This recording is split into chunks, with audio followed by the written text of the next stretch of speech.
Hello, welcome back to the channel, and thank you so much for spending some time with me today. This time I have a tutorial on Power Query about solving a problem. It's not very simple, and the goal was to achieve the solution with Power Query. If you like this type of videos where we approach not so common problems and try to solve them with Excel, don't forget to subscribe and hit the bell so that you are reminded every time a new video comes up. Okay, so let's go to this specific problem. The case scenario here is I have a set of employees and a set of periods. This is in fact a simulation of a recent problem that I had to solve while helping a company determining whether or not each one of their employees was eligible for a claim for a subsidy that the government in Canada is providing to companies to cope with consequences of the COVID-19. To make it simple here, we will look at one sample of only 3 employees and only 2 periods. Each one of the periods has 28 days that are numbered under column period day from 1 to 28. This is period 01, 01. And then period 02 starts and we have another 28 days and so on. This repeats for each one of the employees. So we have employee 111 and then employee 222 and then employee 333 for each one of the 2 periods. For each one of the employees, we have a column absence with a 0 or a 1. And a 0 means that the employee was not absent that day, and 1, the employee was absent. So one of the rules in this program said that if the employee was not working for 14 or more consecutive days in a period, then the employee would not be eligible for the claim of their salary in that period. So let's look at our example here. Employee 111, period 1. Let's make it a little bit smaller so that you can see. No absences. So it would be eligible for period 1. And if you go to period 2, we see this employee was absent throughout the entire period, so 14 days or more was absent, it's not eligible. What happens with employee 222? Period 1 had some absences here that we have highlighted in blue with conditional formatting to make it easier for us to spot. So we have an absence of 3 days in a row here, and then we have an absence of 6 days here. So doesn't reach the 14 days in a row absent. It means the employee will be eligible for period 1, and period 2, similar thing. So we have 2 different absences of 4 days. So the maximum absence was 4 days. So this employee will be eligible for period 2. What about employee 333? Period 1. This employee has one absence of 13 days and then a second absence of also 13 days in a row. Since this employee doesn't reach the minimum of 14 days in a row to be considered not eligible, we are going to say this employee is eligible for period 1 claim. And employee 333, second period, has only one absence of 2 days in a row, which makes this employee also eligible for period 2. So the goal of our exercise here is to achieve this conclusion by using Power Query. I'm going to clear my filtering here. So let's select our table, go to data, and then choose from table/range, and let's import this data into Power Query. Let's bring Power Query over here.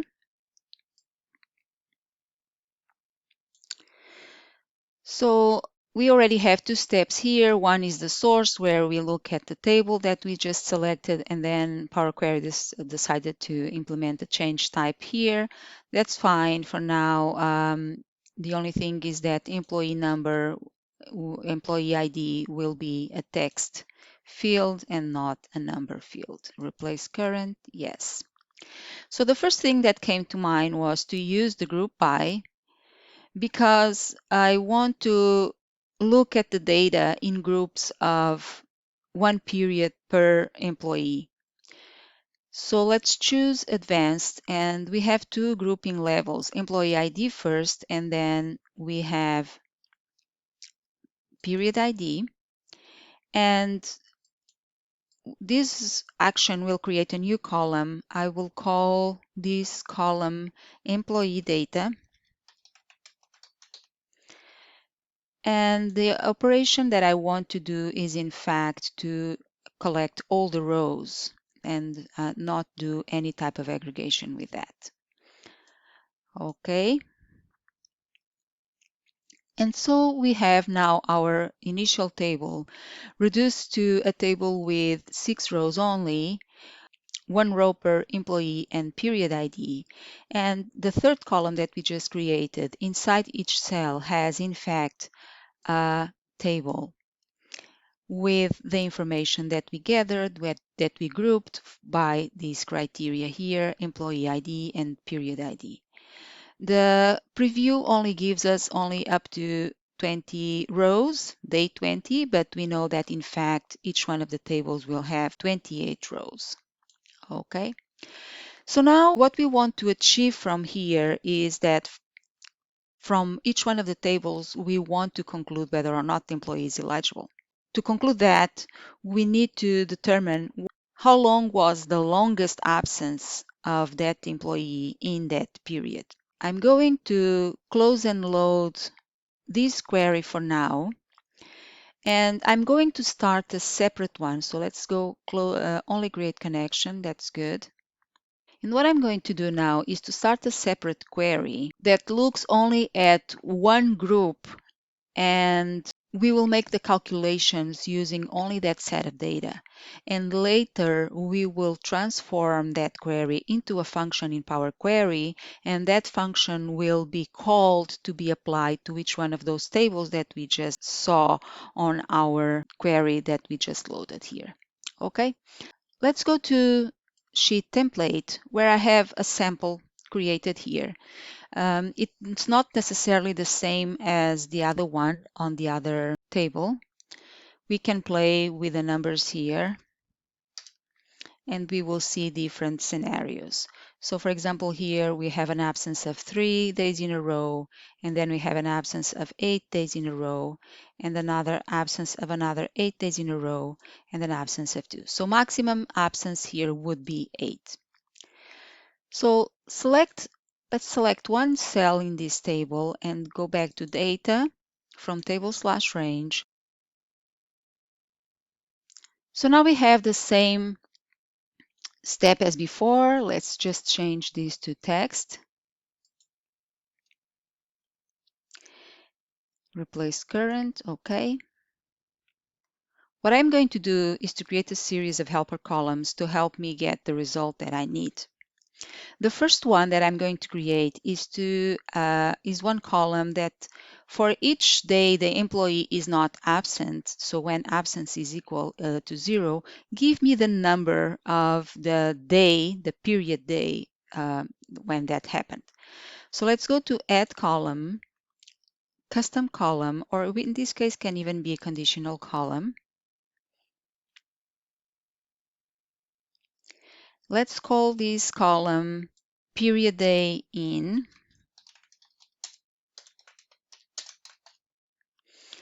And I'm going to say that if absence equals to 1, then give me a 0. Otherwise, give me what's in period day. Okay. Now we have our column here. We have the number of the days the employee was working, was not absent. Let's rename this step here and call it added period day in.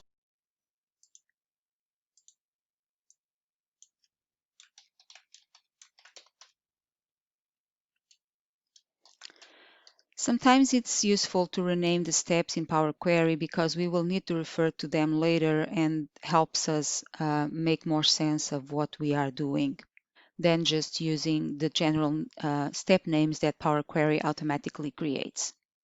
So now I will ask for another column that will be called last day in. And the purpose of this column is to find throughout the time what was the last day until the day of each one of the rows that the employee had been working. We will need to use some M code here. This is where the fun is. Lately, I've been working a little bit with M code, and it's very interesting the things that we can accomplish when we start to understand how to use the programming language. Add column and choose custom column. I'm going to call this column last day in. I want to find the maximum. It's the last day the employee was working. So I want to find the maximum of these numbers here when the employee was working. Let's start by that. If I go List.Max, why list? So each column is a list of items.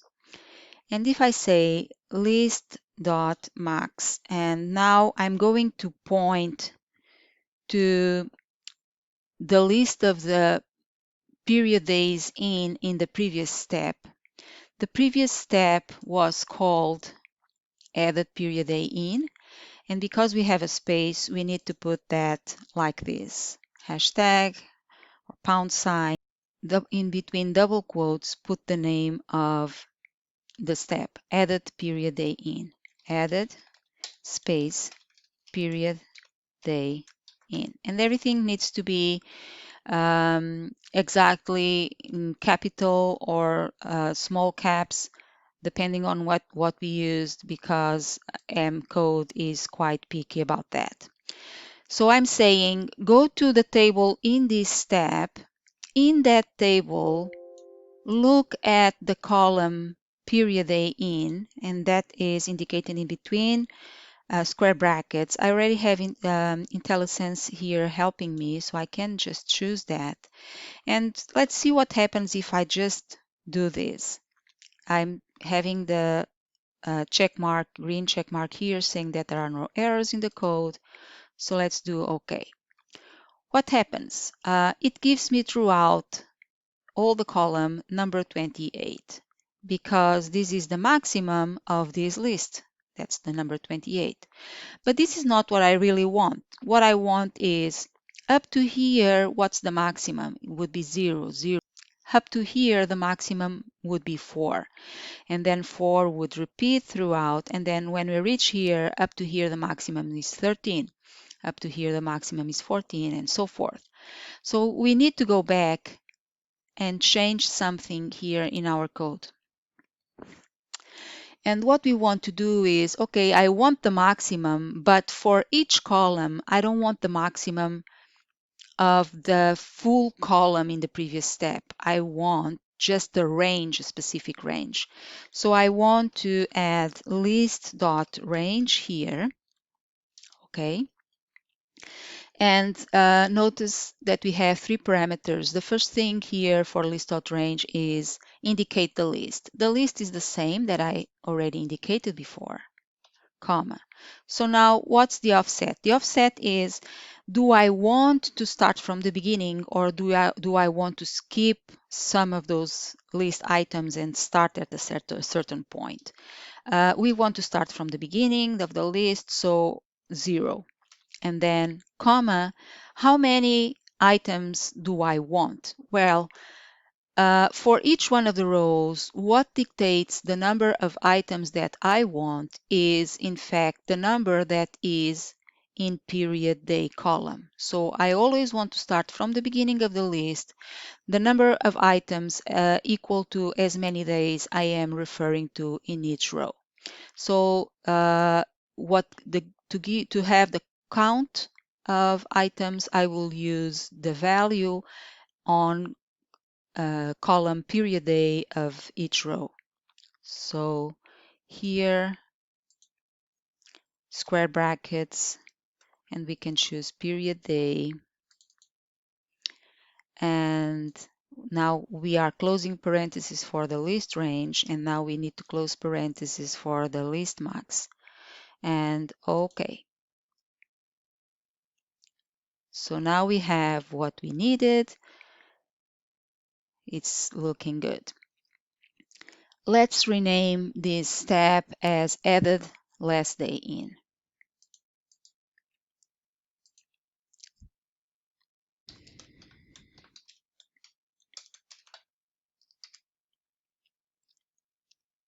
And now we are ready to go to our final step that will demand a little bit more of code. I will add a last helper column. I will call it absence count. And what I want to achieve with this column is to count the days the employee was absent and go back to 0 every time the employee comes back to work, and then restart from 1 every time the employee goes absent again. Okay, so let's go and add column, custom column. I will call this column absence count.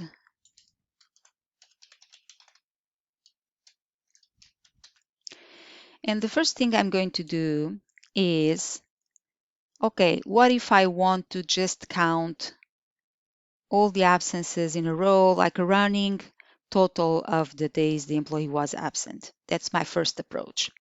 To get the running totals of the absent days, I will use a technique showed by Faraz Shaikh on one of his videos. I will put the link on the description below so that you can also check that video at that case scenario. Okay, so let's start with running totals. I'm going to say, give me the sum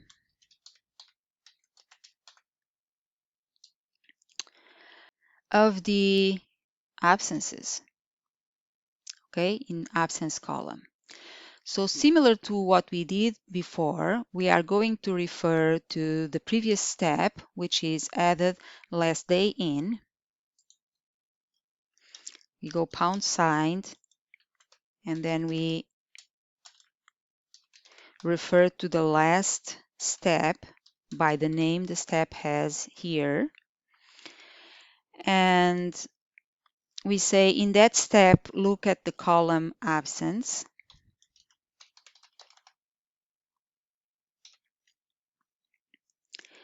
And I want the sum of that. So if we just do that, what is it that we are going to get? Let's see. It gives me 21 throughout because that's the sum of all the absences. And since I didn't put any restrictions, it gives me the same answer in all the rows. But that's not quite what we want, right? So we want to use a similar technique and say, well, I want the sum, but on each one of the rows, I only want the sum up to a certain row. In fact, to the row where we are at. So this sum, I'm going for this, each one of the sums, I'm going to indicate the range of that list here that is already indicated. We don't want to sum all the items on that list, just a portion of those items. And the portion of that we want to sum, the quantity of items of that list that we want to sum for each one of the rows is different. Okay, so we want the sum of a certain range, and first we want to indicate the list. The list is the one that we already have here, and then we want to indicate from where we want to start looking at that list from the beginning, so 0, and then how many items I want, and items are indicated by the number of the period because this is sorted, and we have the period number starting from 1 and so on. So, okay, let's just look at the period day column. Okay. I already have that suggestion there coming up. Close parentheses twice for the range and the sum. And let's do OK. So absence count. 1 day absent, 2 days absent, 3 days absent. That's correct.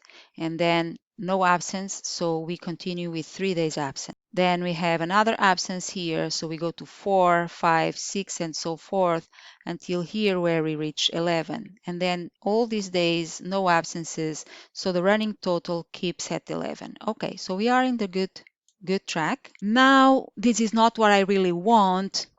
I want to start from, I want to start 1, 2, 3, but then when there's no absences, I want to go to 0 and then start again 1, 2, 3, 4, and so on. So let's go back to here. And what I want to say is, okay, I want this, but then I want to subtract any days of absence that were in the same list before the absence column, starting from 0, but up to the day indicated by the column last day in.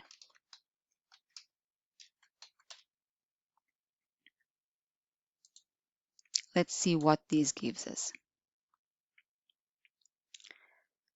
So we have a problem here to solve because we start with absent days, and then we go to 0, and then here we start counting 1, 2, 3, 4, 5, 6, etc. up to 8 absences. Then we go back to 0. So now we need to solve this here, and to solve that we want to say, well, if the last day the employee was in was 0, then give me the sum of absences up to that day. Otherwise, give me what we just calculated. So let's go back here and let's add this to our formula. Okay. If the last day in, like the first 3 rows shows us here 0, then give us the sum of the absences up to that period day. So 1, 2, 3. And then otherwise gives us what we already have. So let's check now. So we have 1 day of absence, 2 days of absence, 3 days of absence. And then we go back to 0 because the employee comes in. And then we have to start from 1 again, and 2, 3, 4, 5, 6, 7, 8, and so forth. So we have 2 absences of 8 days and other shorter absences. So now we are ready to determine the longest absence. And for that, we go to transform statistics and ask for the maximum in the column absence count. And we have the value here. That's 8. So let's close and load to only create connection. That's fine. So now we have our 2 queries. The first one was the one that we started with all our data. The second one is a query that refers to only a sample of data for one employee, one period, and that provides us with the answer we want for that set of data. Let's go here and choose Load to Table and put the result here and do some testing. So we have answer 8 for this situation. What if the employee had been absent only for a maximum of 6 days? Let's refresh. 6 days, that's correct. What if the employee had been absent only 1 day? Refresh. 1. What about if it absent another day here? Answer still 1. What if the employee had not been absent throughout the entire period? 0, that's correct. What if the employee was absent throughout the entire period?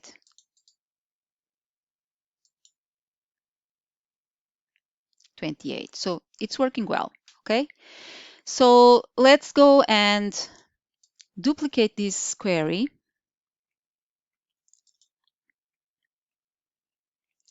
to create a function out of it. I'm going to call it F_max absence. And let's go now to View Advanced Editor, and to transform this into a function, we do the following. We come here to the beginning of our code, and before this row, we enter the variables to which we want to apply the function. And we want to apply all these calculations to each one of those tables that we generated when we created the group on the first query. So we have to start with a table. I'm going to call it employee table. And I'm going to say equal and then greater than sign, and this is to indicate start with this variable and then apply the steps ahead. So the steps ahead, we don't need the source, okay? The source is this table that we are indicating here.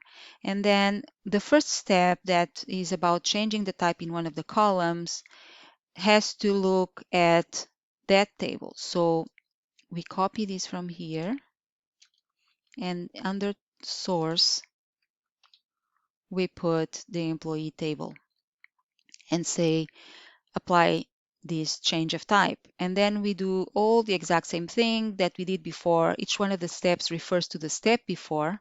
That's what we have here, beginning of each line of code. So everything is fine. You just need to go and click done.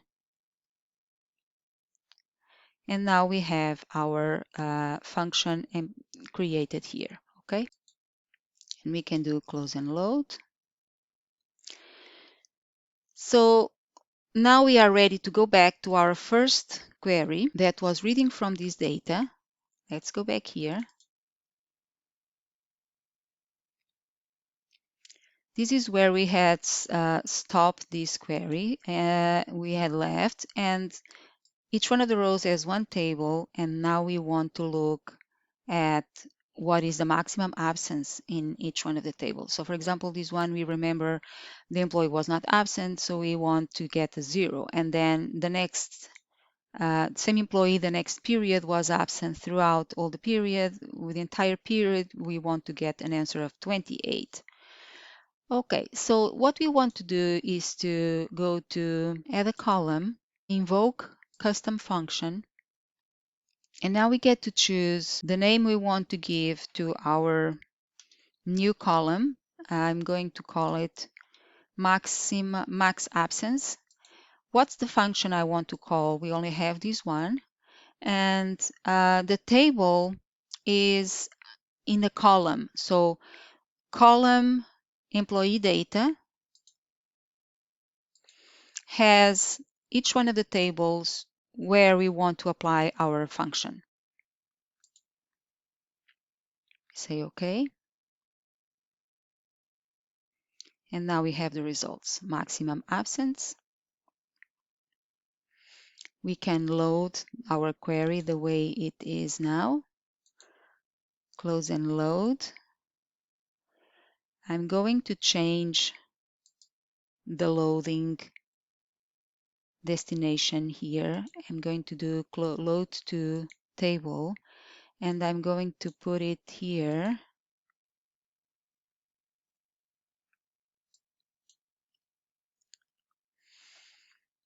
And see if we got the expected results. So employee 1, period 1, 0 absences, period 2, 28 absences.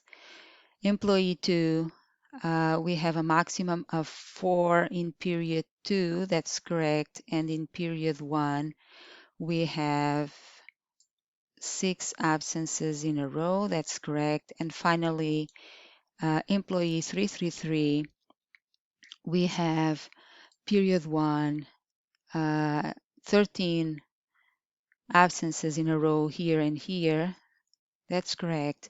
And in period 2, we have only 2 absences in a row, and that's correct. And finally, if we wanted Power Query to give us the result eligible or not eligible, instead of the length of the maximum absence, we can go back to our query and add a final column to say eligible or not eligible. So we can add a new column, custom column. It can be a conditional column.